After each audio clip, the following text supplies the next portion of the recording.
What's up, YouTube? It's Joel. The Democratic Party is imploding, and we may not see any new stimulus packages, and we are more than likely going to default on our debt as a nation because there are not enough votes to raise the debt ceiling. But the Biden administration has announced a new $600 stimulus check that is going to be sent out to essential workers, and this is nationwide. So stay tuned to see if you qualify. And we still do have a vote for the $1.2 trillion infrastructure bill on the 30th of September. We are working towards our next goal. We want to hit 60,000 subscribers, and I'm going to give away another $500 on this channel when we do. And in order to qualify, all you have to do is, number one, click the like button down below for this video. Number two, subscribe or be subscribed to the channel. And number three, comment on this video on a topic that we talk about. And please, if anyone asks you for personal info or to contact them on WhatsApp or text, it's not me, it's fake, so please don't do it because you might get scammed. So Nancy Pelosi was supposed to have the vote on the $1.2 trillion infrastructure bipartisan bill this past Monday, but she delayed it. And there is a huge problem, and it's not the Republicans, it's the disagreements that are going on in the Democratic Party between the Democrats, the moderate Democrats, and the progressive Democrats. Now, the only thing stopping this bill from being signed into law is not getting passed in the House of Representatives. It's already passed in the Senate, and the next stop is the White House. And if President Biden is holding true to his word on unifying the country, then he will without a doubt sign this bill that was passed by Republicans and Democrats in the Senate in a bipartisan way. But if this doesn't get passed in the House, then that's a huge loss for the Democratic Party and Biden and America. Pelosi knows if she will have the votes or not, but she made a promise to bring the bill to the floor on the 27th, and she's not done that. And now she's getting a lot of backlash because of this delayed vote. But from her position, what's the point of bringing a bill to the floor if she knows it's not going to pass? You see, these people have been doing this for a long time. They're not stupid. She said, "I'm never bringing a bill to the floor that doesn't have the votes." Now, progressive leaders declared that they are planning to tank the infrastructure bill, the bipartisan bill, because the $3.5 trillion reconciliation bill has not been tied to this bill and is not looking good because when it comes to passing in the Senate because of the moderate Democrats pertaining to the reconciliation bill.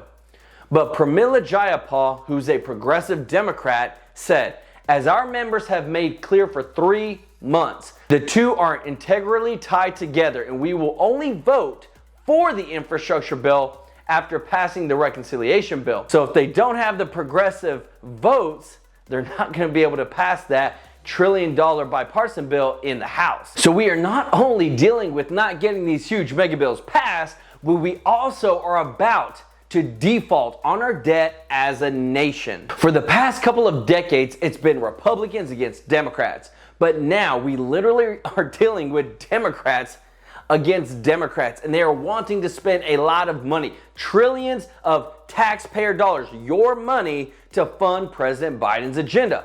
And they're just too much concerned that we don't have all the text of the bill yet, which is a problem. We are $28.5 trillion in debt already, which is another big problem, and that the federal government is doing too much. So let me ask you this. If you keep giving someone money and they spend it and don't do nothing with it, and then they spend some more because you give them some more, and then you give some more and they spend it, well, eventually you're probably going to stop giving them money. And I believe there are a lot of Americans that are saying, look, we are too much in debt. We need to take a good look at what we're already spending with our money in terms of taxpayer dollars. And we need to get things in order. We don't have a money problem in terms of bringing tax revenue. We have a spending problem. The people that are in Congress are doing a crappy job. Why do you think we're $28.5 trillion in debt? There's not enough accountability. There's billions of dollars that are going unaccounted for, and there's things that are not taken care of putting America first. There's a reason they are saying that Social Security is about to run out of money. I've got a lot of people on this channel that rely on Social Security, and you don't know how mad it makes me that we're about to run out of that money, they say in the next 5 to 10 years, and that we don't really have a plan for it, but we want to keep spending money on other stuff instead of taking care of our own. There's a reason why we're $1 trillion in debt, but yet the programs we do have are not able to pay themselves. Whoever's running this is obviously not managing the money correctly. So we have to fix the root issue, because we got to take care of our seniors. We got to take care of our families. We got to take care of our troops. As we move forward, and there are some brave individuals right now that are standing up to the masses and saying, no, we need to be smarter with our taxpayer dollars. And all I have to say is, it's about dang time. Joe Manchin, Kyrsten Sinema, thank you. You're standing in the gap for a lot of people to say, hey, look, we are on food stamps. We're on Social Security. And the nation is about to default on our debt, which means we can't pay our bills. But how is it that we're about to default and they want to spend more money on other stuff instead of taking care of what we have to pay already? I work hard for my money and you work hard for your money. And when people are mismanaging our money, we keep getting more and more in debt, and then it makes me opposed to any new spending. I've got a beautiful daughter. She's 5 months old, and I don't want her to look at the national debt one day and see $100 trillion in debt. And then the taxes are like 50% or something like that. Crazy. I don't know. I'm not saying it's going to happen, but what I'm saying is that we got a spending problem, and we need to pay our bills that we have now instead of adding more bills. Let me know what you think. If you agree or disagree with me, I love it. I want to talk about it in the comments section. The other big issue we're dealing with is the debt ceiling. I don't understand how people want to spend more when we can't pay our bills now. Well, there aren't enough Democratic votes to raise the debt ceiling. And in the Senate, they did a test vote and to raise the debt ceiling, and it failed.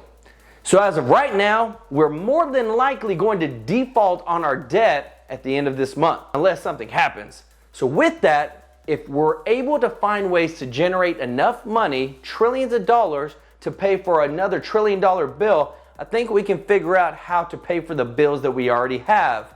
But one thing I have to say, they're talking about if we default on our debt, that Social Security payments are going to be delayed. Monthly checks for the child tax credit are going to be delayed. Paying our troops is going to be delayed. Things that are going like that.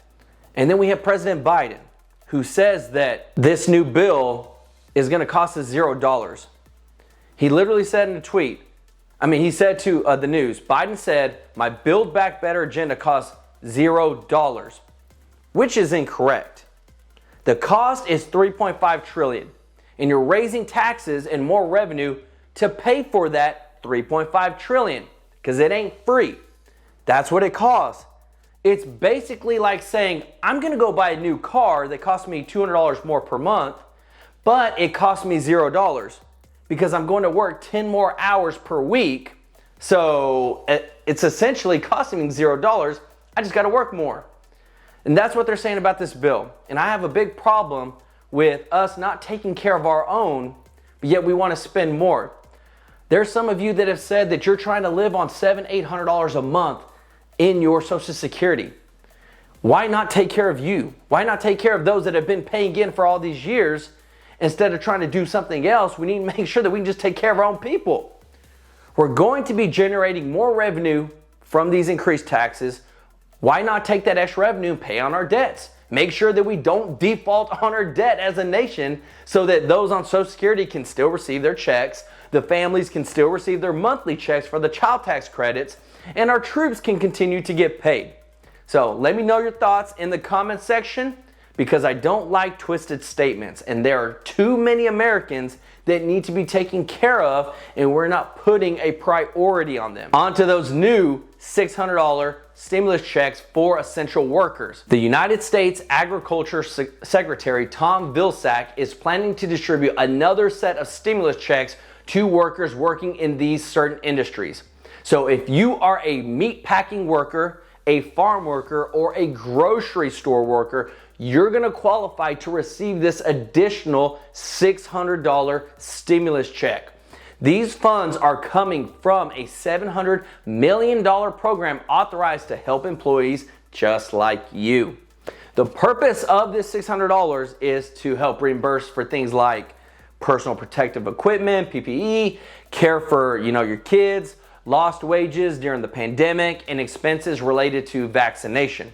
There will not be a requirement for you to turn in any receipts pertaining to the stuff that you already bought in order to be eligible to get this funding. They're saying that state agencies, tribal governments, and nonprofit organizations will be providing the funds to eligible workers, and to be on the lookout for any info that comes and to be ready if you need to do anything to receive those additional funds. I'll keep you updated, and if I get any info about how to get this extra money, I'll bring it to you. But this is nationwide, so you don't have to live in a particular state. But for our essential workers, I hope that this helps out big time. But I did want to say I added something to my get up here. I'm gonna be redoing my whole studio, but I just wanted to show y'all. This is a sign with Kobe Bryant, rest in peace. It says, "I have nothing in common with lazy people who blame others for their lack of success. Great things come from hard work and perseverance, no excuses." I believe we got a lot of hard workers in the United States that need to be taken care of, and we need to do it now. But please don't forget to subscribe, like this video, and hit that notification bell to stay up to date on all stimulus and economic news that affects you. Learn how to build some wealth and hear the real news. This is Joel with True Life Investing. Until next time, peace out.